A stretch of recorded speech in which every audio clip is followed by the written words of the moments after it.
Today's menu includes herb crusted knots, garlic French fries, sweet potato wedges, beef tenderloin steak with gravy. We'll begin with our herb crusted knots, and I have my grandson William here today. He's come back again to help me with this wonderful biscuit. We take a large buttermilk biscuit and we cut it in 3 sections.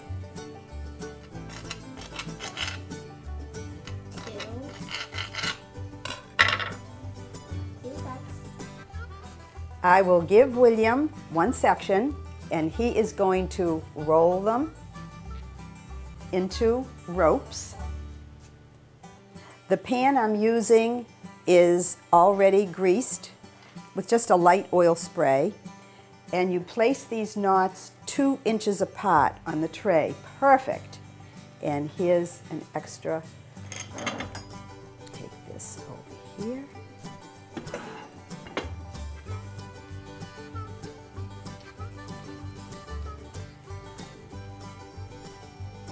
You take this rope, tie it once, and then turn it over and tuck it under.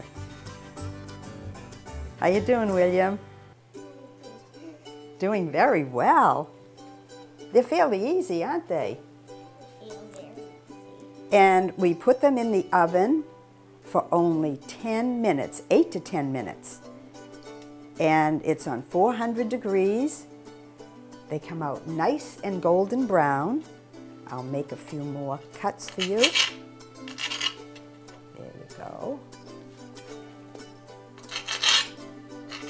And that's it.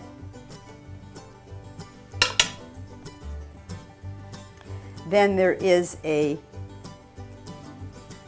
method of making a topping. Once these knots come out of the oven, it's a mixture of oil, Parmesan cheese, and some seasonings, and I'll be mixing that up right after we finish these knots and place them in the oven. Doing great, William.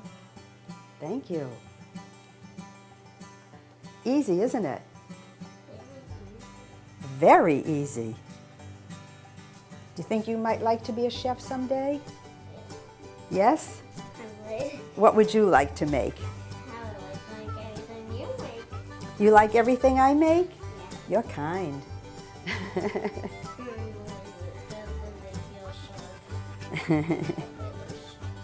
We're almost finished.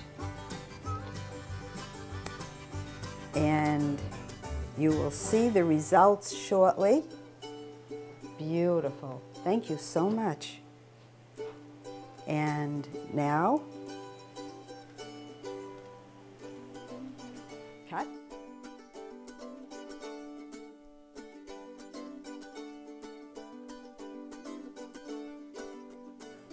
I'm using a large bowl because once the knots come out of the oven, I want to dump them into the topping mix.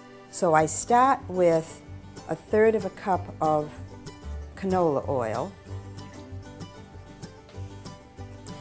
Then I add 3 tablespoons of Parmesan cheese and a teaspoon of garlic,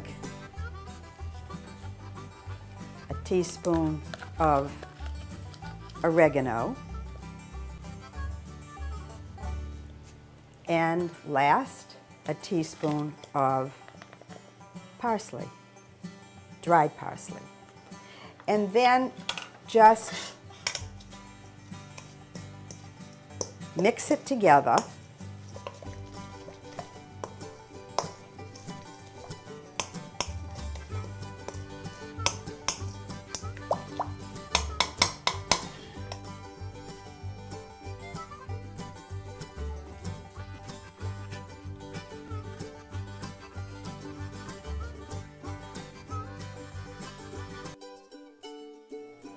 How's that?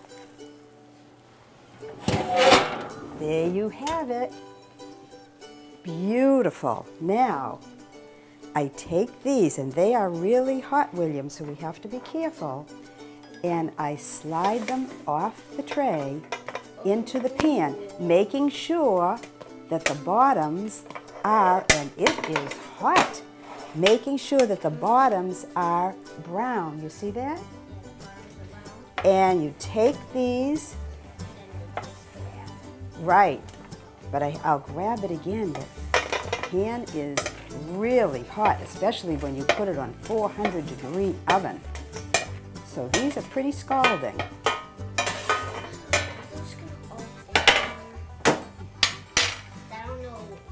Now, what we do is take and mix it around, let all that oil, cheese, and the spices get on top of the roll. See that?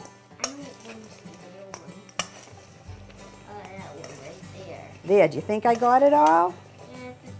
No, there'll still be more. Well, I think that's as best as you can do. Okay. And then we take and add them to the plate and let them cool.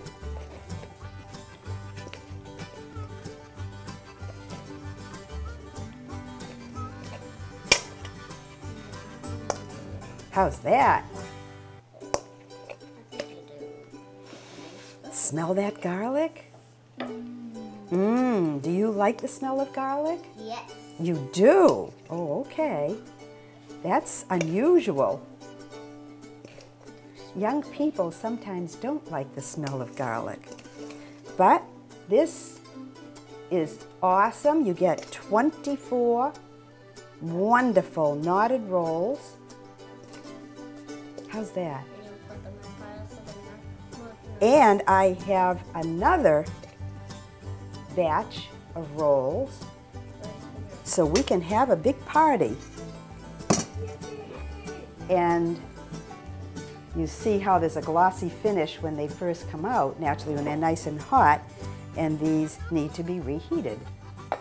There you have your herb-crusted knots. Thank you, Chef William. So nice of you to be here.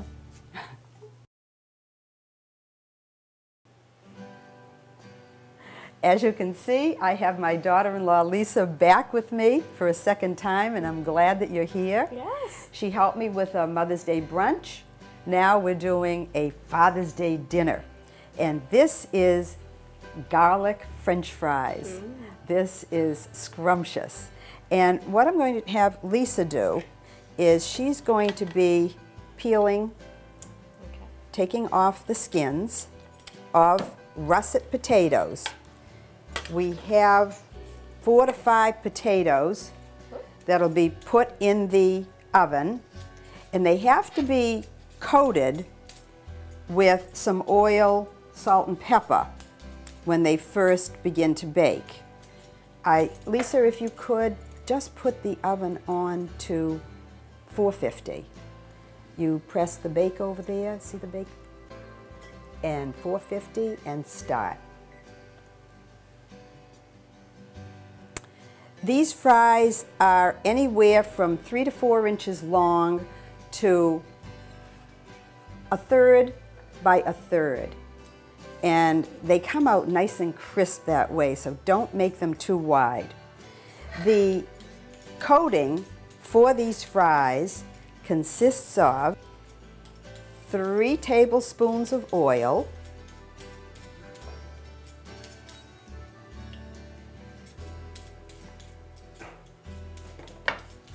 a teaspoon of kosher salt,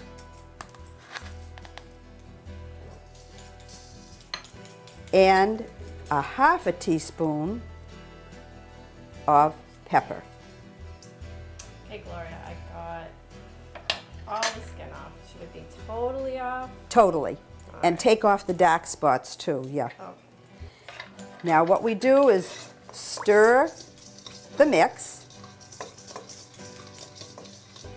And while Lisa is preparing, good. Beautiful. Now I'll take this and you can now cut these 3 inches, 4 inches, 1/3 by 1/3. Good. And I'll be adding these to the mix.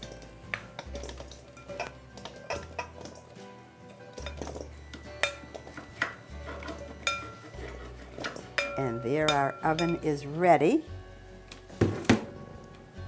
How's this cover?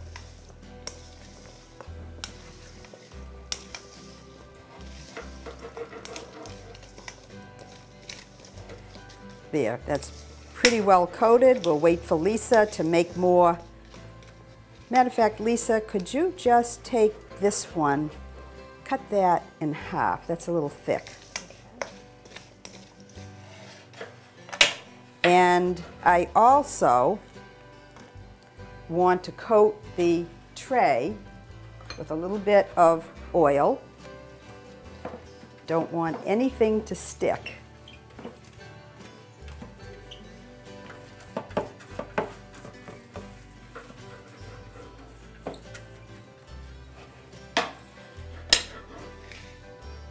And I think for this batch, I'll just take one. We'll save a few potatoes for another batch. Okay. Beautiful. That.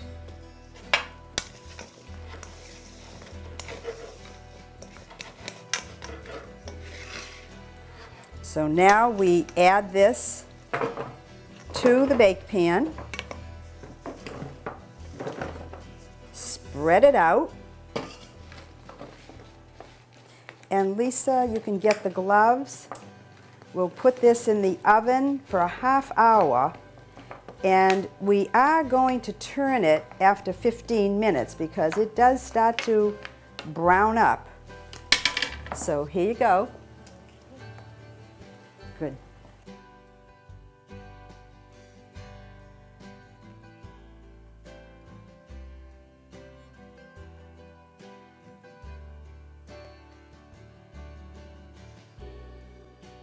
Okay, to save some time, Lisa is going to be cutting out some parchment paper, and you can just trace this like I've done here.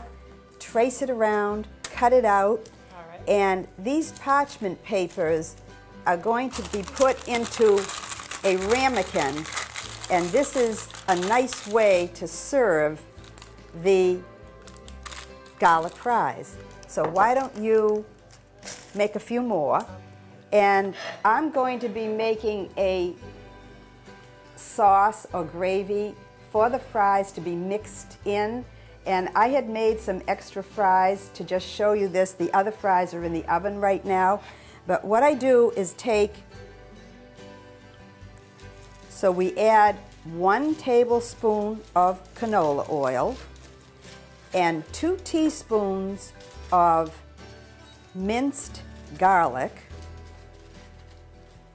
Want to make sure we get all of this, especially for garlic lovers. And 2 tablespoons of dried parsley. You can add a little bit more salt and pepper if you'd like to this. Take and mix it all together. And what we'll do is take our fries, add them,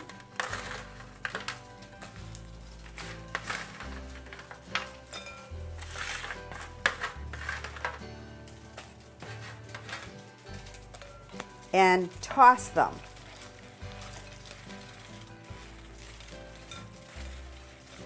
And what happens, the parsley and minced garlic cling to the fries. Oh, that was beautiful. They are absolutely delicious. Try putting one of the pieces of parchment into the ramekin, and we'll select some nice pieces of fries to place in there. Beautiful, thank you. Such a nice presentation. Isn't it? Yeah. And there you have it. Thanks, Lisa. That came out You're great. welcome. Awesome. I have Lisa working on some sweet potato wedges with me, and I've asked her to start cutting the pieces so that we can move on with the process. These sweet potato wedges are a favorite of a neighbor of mine. His name is Bob, and he likes to be known as the Paws. So he told me about this recipe. I wanted him on the show, but this is the next best thing, having his recipe. And Lisa is cutting the wedges. When you make the wedges, if you notice, Lisa is cutting them in 4 pieces. You take like a 1/2-inch wheel, and if the wheel is a little bit too small, make sure that you only cut 3 pieces. You can take a break and just put some olive oil on the bake pan. That would be wonderful. And then I'm going to use a tablespoon of olive oil for the mix that these potato wedges are going to be mixed in with. So I will just take a little bit. I'll add a tablespoon of olive oil, 2 teaspoons of dill,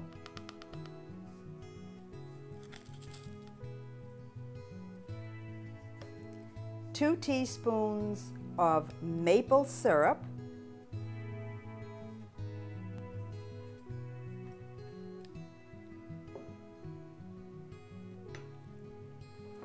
and a little salt to taste. And I'll whisk that together. And as soon as Lisa finishes with the wedges, I will add them. I'll add these, they're already pre-cut. Add them to the mix.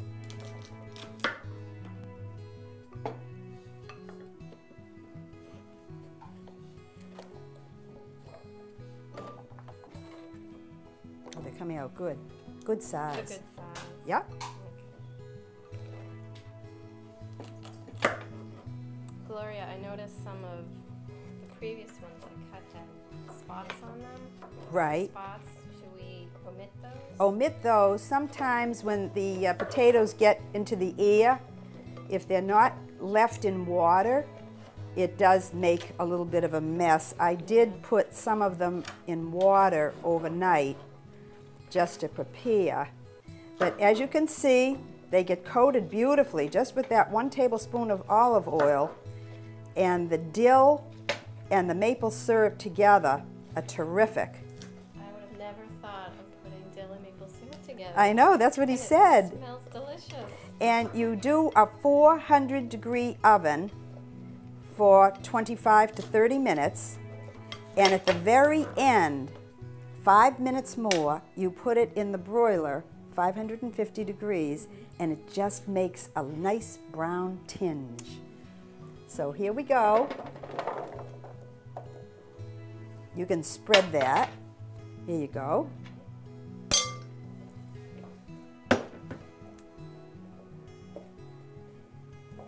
And why don't we try that? That's a good amount. Should they be evenly given some? No, that's very good. And then the gloves are over there. You can take and put that in the oven. We'll save this. This is plenty. We have plenty of potatoes.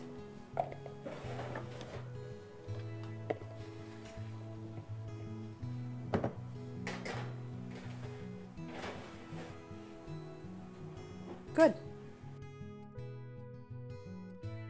We are now into the main part of our meal, beautiful, delicious beef tenderloin steak.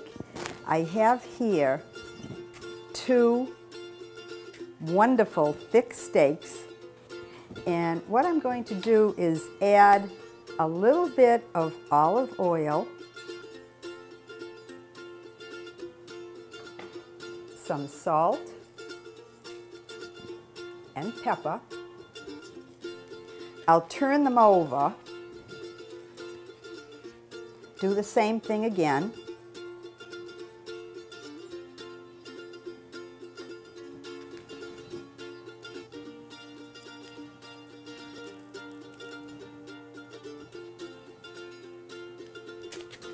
We're going to add them to a nice hot pan, and I'm going to put at least 2 to 3 tablespoons of olive oil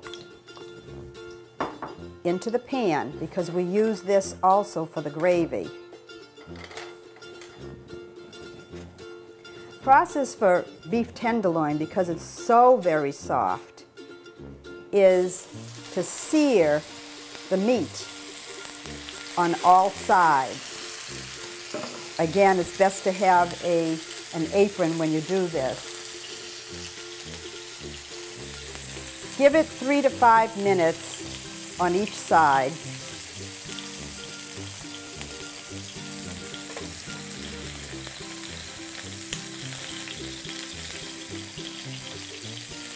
Medium heat.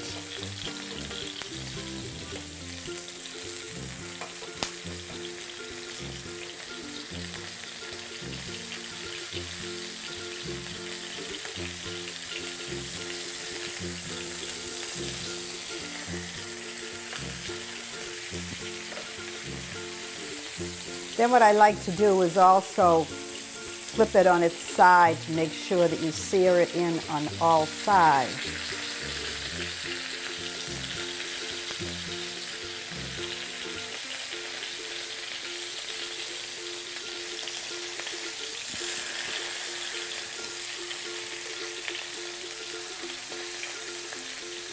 Sometimes you just have to hold it or tilt it on the edge of the pan.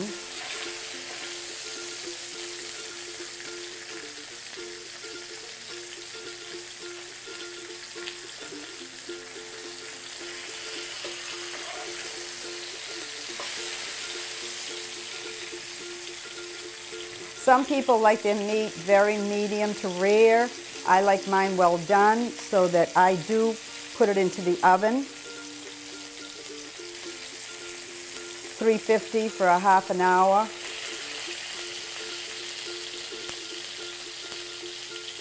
When you take a beef tenderloin off of the pan and let it rest, it's still cooking for about 10 to 15 minutes.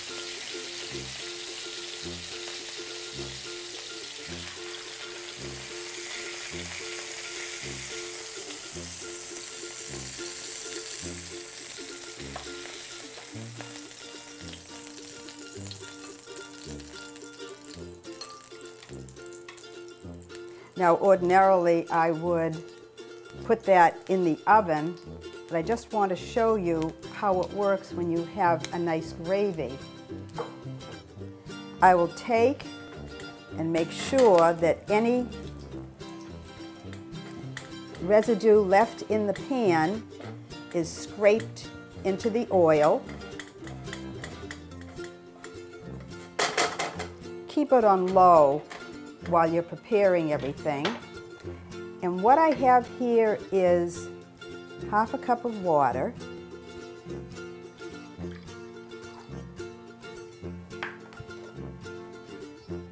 tablespoon of flour, stir it up,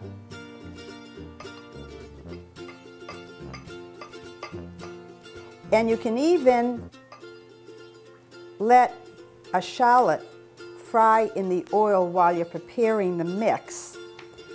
And what I've done is I've chopped up one shallot in my chopper.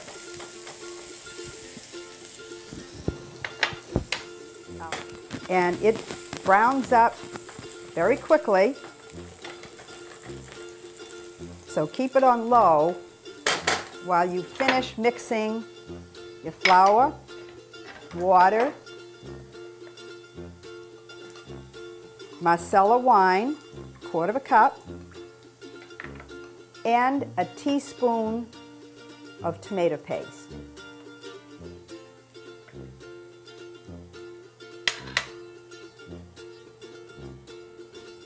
Then you'll pour it slowly into the pan on low.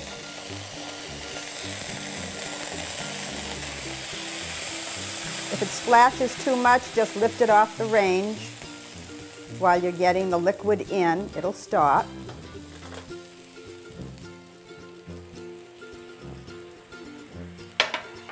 Keep stirring. It'll thicken. There you have it. There is your sauce. See, it's bubbling. It's thickened. And again, you can apply it to the steaks. And I also have one here that you can see how it does thicken up. And it browns when you're in the oven, but just remember to put the gravy on after you take it out of the oven. And to top off this Father's Day menu, I do have a chocolate lava cake here, and I wanted to show you what it looks like and how the center comes out. But I'm going to display these just for Father's Day and demonstrate these this summer when I do a special on chocolates. So stay tuned. You can still have this. This is available online. You can get the recipe, but I will demonstrate the process at a later date. And I, on behalf of my daughter-in-law and my grandson, want to wish every father out there and grandfather a happy Father's Day. Enjoy. I hope you enjoy this delicious meal. Thank you.